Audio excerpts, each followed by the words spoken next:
everyone, let me introduce myself. My name is Komang Astuti Dewi, NPM 2241171. I am from class management 22B. In this video, I will discuss material regarding size of group data centering. Watch until the end everyone. Understanding. Ukuran pemusatan data kelompok terdiri dari 3 jenis, yaitu mean, median, dan modus. Mean adalah nilai rata-rata pada data berkelompok. Median adalah nilai tengah atau data yang terletak di tengah-tengah pada data berkelompok. Modus adalah nilai yang paling sering muncul pada distribusi data berkelompok. Nilai ukuran pemusatan data harus mempertimbangkan semua data dalam kelompok data, tidak boleh terpengaruh oleh nilai-nilai ekstrim atau pencilan, dan harus stabil dari sampel ke sampel. Benefit of group data centering size. Yang pertama, menggambarkan pusat distribusi data.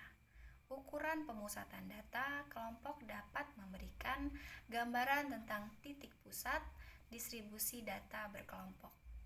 Kedua, mudah dihitung. Ukuran pemusatan data kelompok lebih mudah dihitung daripada ukuran pemusatan data tunggal. Ketiga, mudah dipahami.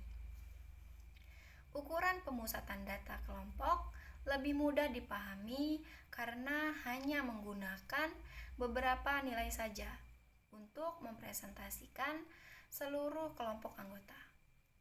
Yang keempat, stabil.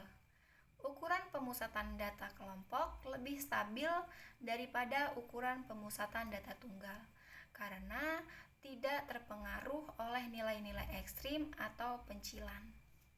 Things that must be considered. Yang pertama, mempertimbangkan semua data dalam kelompok data. Ukuran pemusatan data harus mempertimbangkan semua data dalam kelompok data. Yang kedua, tidak boleh terpengaruh oleh nilai-nilai ekstrim atau pencilan. Ukuran pemusatan data harus tidak terpengaruh oleh nilai-nilai ekstrim atau pencilan. Yang ketiga, stabil dari sampel ke sampel. Ukuran pemusatan data harus selalu stabil dari sampel ke sampel.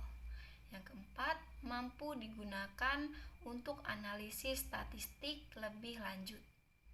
Ukuran pemusatan data harus mampu digunakan untuk analisis statistik lebih lanjut. Disadvantages of measure of centralizing group data. Yang pertama, tidak mempertimbangkan seluruh data. Ukuran pemusatan data kelompok hanya memperhitungkan nilai tengah dari setiap kelas, sehingga tidak memperhitungkan seluruh data yang ada pada setiap kelas. Yang kedua, tidak sensitif terhadap perubahan. Ukuran pemusatan data kelompok tidak sensitif terhadap perubahan pada data, sehingga tidak dapat menggambarkan perubahan yang terjadi pada data. Yang ketiga, tidak dapat digunakan untuk analisis lebih lanjut. Ukuran pemusatan data kelompok tidak dapat digunakan untuk analisis statistik lebih lanjut seperti uji hipotesis. Median dan modus adalah ukuran pemusatan data kelompok yang digunakan untuk mengetahui nilai tengah dan nilai yang paling sering muncul pada data berkelompok. Perbedaan antara median dan modus pada data berkelompok adalah median. Median adalah nilai tengah dari data berkelompok yang telah diurutkan dari yang terkecil ke yang terbesar. Median dapat dihitung dengan menggunakan rumus median data kelompok, sedangkan modus adalah nilai yang paling sering muncul pada distribusi data berkelompok. Modus dapat dihitung dengan mencari kelas atau nilai yang memiliki frekuensi paling banyak. Kemudian median. Median dan modus dapat memberikan informasi yang berbeda mengenai data berkelompok. Median memberikan informasi tentang nilai tengah dari data, sedangkan modus memberikan informasi tentang nilai yang paling sering muncul pada data. Oleh karena itu, kedua ukuran pemusatan data kelompok dapat digunakan bersama-sama untuk memberikan gambaran yang lebih lengkap tentang data berkelompok. How to calculate the mean. Menghitung mean data kelompok. Yang pertama, hitunglah jumlah frekuensi dari seluruh kelas pada data kelompok. Yang kedua, lalu hitung nilai tengah X dari setiap kelas dengan menggunakan rumus X. Sama dengan batas atas ditambah batas bawah dibagi 2. Kalikan nilai tengah setiap kelas X dengan frekuensi masing-masing kelas F. Jumlahkan semua hasil kali tersebut untuk mendapatkan jumlah Fx. Bagi jumlah Fx dengan jumlah F untuk mendapatkan nilai mean data kelompok. How to calculate the median. Dari tabel di atas kita dapat menghitung median data kelompok sebagai berikut. Jumlah total pengamatan atau variance adalah 50. Frekuensi kumulatif yang lebih besar dari N/2 adalah 30. Kelas yang memuat frekuensi kumulatif tersebut adalah kelas interval 30-40. Yang keempat, tepi bawah kelas median atau TB adalah 30. Frekuensi kumulatif sebelum kelas median atau FK adalah 15. Frekuensi kelas median atau F1 adalah 15, panjang interval kelas atau P adalah 10.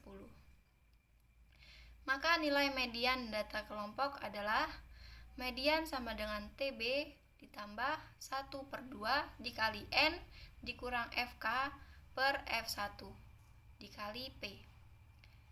Median sama dengan 30 ditambah 1/2 dikali 50 dikurang 15/15 dikali 10. Jadi mediannya adalah 35. How to calculate the modus. Dari tabel di atas kita dapat menghitung modus data kelompok sebagai berikut. Yang pertama, kelas dengan frekuensi terbanyak adalah kelas interval 40-50. Kedua, tepi bawah kelas modus atau TB adalah 40. Ketiga, selisih frekuensi kelas modus dengan frekuensi kelas sebelumnya D1 adalah 5. Selisih frekuensi kelas modus dengan frekuensi kelas sesudahnya D2 adalah 5. Panjang interval kelas P adalah 10. Maka nilai modus data kelompok adalah modus sama dengan TB ditambah D1 per D1 ditambah D2 dikali P. Modus sama dengan 40 ditambah 5 per 5 ditambah 5 dikali 10 sama dengan modus 50. That's all my explanation. I hope this material can be useful for all of you. Thank you everyone.